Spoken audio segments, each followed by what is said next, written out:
तो stock market में invest करने के बारे में कभी सोचा है? ये एक ऐसा शब्द है जिसे सुनकर एक्साइटमेंट भी होती है और शायद थोड़ा डर भी लगता है।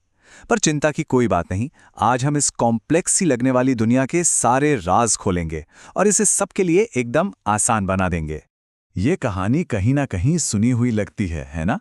कि कैसे लोग फटाफट अमीर बनने का सपना देखते हैं और फिर निराश होकर लौट आते हैं। देखिए, पैसा खोने का डर तो होता ही है। इसीलिए आज हम एक रिवर्स अप्रोच लेंगे। सफलता का राज जानने के लिए पहले ये समझना जरूरी है कि लोग फेल क्यों होते हैं। तो चलिए जानते हैं कि कौन सी गलतियां नहीं करनी है। तो ये रहा हमारा आज का रोड मैप। हम बात करेंगे इन्वेस्टिंग के सबसे कॉमन ट्रैप्स की, फिर समझेंगे कि एक इन्वेस्टर और ट्रेडर में क्या फर्क है। हम अपने इमोशनल रोलर कोस्टर को कंट्रोल करना सीखेंगे, डाइवर्सिफिकेशन की ढाल और कंपाउंडिंग की ताकत को जानेंगे और आखिर में एक विनर वाली माइंडसेट तैयार करेंगे। तो चलिए इस सफर को शुरू करते हैं। ठीक है, तो सबसे पहले बात करते हैं इन्वेस्टिंग के आम जालों की। हम उन सबसे कॉमन गलतियों पर नज़र डालेंगे जो ज़्यादातर नए इन्वेस्टर्स करते हैं। यकीन मानिए, अगर इन जालों को समझ लिया तो इनसे बचना और अपने लिए एक स्मार्ट और सेफ रास्ता बनाना बहुत आसान हो जाएगा। अब इससे पहले कि एक भी रुपया इन्वेस्ट किया जाए, एक बहुत ही ज़रूरी सवाल का जवाब देना होगा। कौन सा खेल खेलना है? क्या लंबी दौड़ का इन्वेस्टर बनना है या छोटी दौड़ का ट्रेडर? और ये सिर्फ नाम का फर्क नहीं है।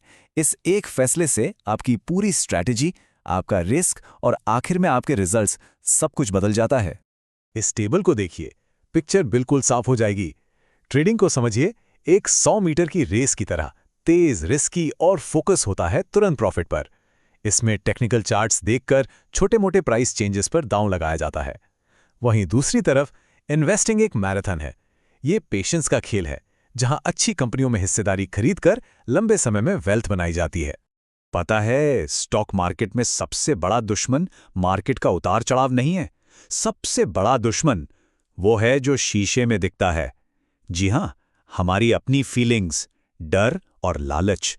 ये वो ताकतें हैं जो सबसे अच्छी इन्वेस्टमेंट प्लानिंग को भी बर्बाद कर सकती हैं। ये तो सबने देखा होगा। सोशल मीडिया पर अचानक एक स्टॉक का शोर मच जाता है और लगने लगता है कि अरे, कहीं कोई बड़ी अपॉर्चुनिटी हाथ से निकल तो नहीं रही।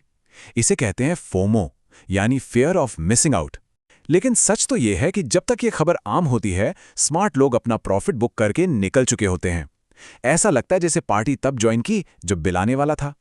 उफ, वो एहसास जब पोर्टफोलियो खोला और सब कुछ लाल ही लाल दिख रहा है।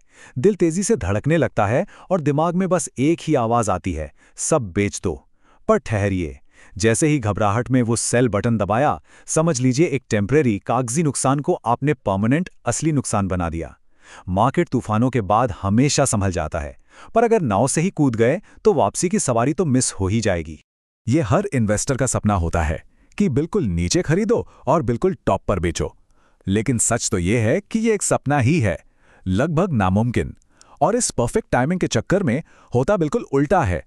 लोग तब खरीदते हैं जब कीमतें आसमान पर होती हैं और तब बेचते हैं जब कीमतें गिर रही होती हैं। ये इन्वेस्टिंग नहीं, ये जुआ है। तो सवाल ये उठता है कि अगर ये सब इमोशनल ट्रैप्स हैं तो इनसे बचे कैसे? क्या कोई तरीका है जिससे डर और लालच को साइड में रखकर स्मार्ट फैसले लिए जा सकते हैं? जी हाँ, बिल्कुल है। और अच्छी खबर यह है कि कुछ टाइम टेस्टेड स्ट्रैटेजीज हैं जो एक ढाल की तरह काम करती हैं। चलिए इन ताकतवर टूल्स के बारे में जानते हैं। तो हमारा पहला और सबसे जरूरी बचाव है डाइवर्सिफिकेशन। वो कहावत तो सुनी ही होगी, अपने सारे अंडे एक ही टोकरी में मत रखो। इन्वेस्टिंग की दुनिया में ये सिर्फ कहावत नहीं, एक गोल्डन रूल है। ये आपको एक ही झटके में सब कुछ खो देने के रिस्क से बचाता है। आसान शब्दों में इसका मतलब है कि अपना सारा पैसा एक ही स्टॉक या एक ही इंडस्ट्री में मत डालो, इसे फैला दो। इससे होगा ये कि अगर एक इन्वेस्टमेंट अच्छा नहीं भी करता तो वो आपके पूरे पोर्टफोलियो को डुबा नहीं देगा। ये तस्वीर देखिए, पूरी कहानी समझ आ जाएगी। लेफ्ट साइड पर है एक कमजोर टावर जहां सारी सेविंग्स एक ही स्टॉक पर टिकी हैं। एक छोटा सा झटका और सब खत्म। और राइट साइड पर है एक मजबूत डाइवर्सिफाइड पिरामिड। यहां पैसा अलग अलग सेक्टर्स में फैला हुआ है, जो किसी भी तूफान का सामना करने के लिए तैयार है। तो अगर डाइवर्सिफिकेशन हमारी ढाल है तो कंपाउंडिंग हमारी तलवार है। इसे तो दुनिया का 8वां अजूबा भी कहा जाता है। ये वो अनदेखी ताकत है जो सब्र रखने वाले इन्वेस्टर्स को इनाम देती है। और वक्त के साथ छोटी छोटी बचत को एक बहुत बड़ी दौलत में बदल देती है। और सुनने में ये जादू लगता है, लेकिन है ये सिंपल मैथ्स। बिल्कुल आसान भाषा में समझें तो यहाँ सिर्फ आपका पैसा पैसा नहीं कमा रहा, बल्कि आपके पैसे ने जो पैसा कमाया है वो भी और पैसा कमा रहा है, बिल्कुल उस स्नोबॉल की तरह जो पहाड़ से नीचे आते आते बड़ा और तेज होता जाता है। जरा इतिहास में चलते हैं। हर्षद मेहता स्कैम, 9/11 के हमले, 2008 का फाइनेंशियल क्राइसिस, कोविड पैंडेमिक, हर एक क्राइसिस के टाइम पर माहौल डर और घबराहट का था। लग रहा था जैसे सब खत्म हो जाएगा, लेकिन हर बार मार्केट न सिर्फ रिकवर हुआ बल्कि और भी मजबूत होकर लौटा और उन लोगों को रिवॉर्ड दिया जो हिम्मत से डटे रहे। तो कंपाउंडिंग का सीक्रेट क्या है? एक शब्द, समय। सिर्फ समय। जरा इस नंबर पर गौर कीजिए, 2,10,00,000 रुपए। ये वो चौंकाने वाला फर्क है जो सिर्फ 10 साल जल्दी इन्वेस्टिंग शुरू करने से आ सकता है। बस 10,000 रुपए महीने के इन्वेस्टमेंट पर 12% रिटर्न के हिसाब से। हर दिन इंतजार करने का मतलब है कि कंपाउंडिंग की ताकत आपके खिलाफ काम कर रही है। स्नोबॉल को जितनी जल्दी लुढ़काना शुरू करेंगे वो उतना ही बड़ा होगा।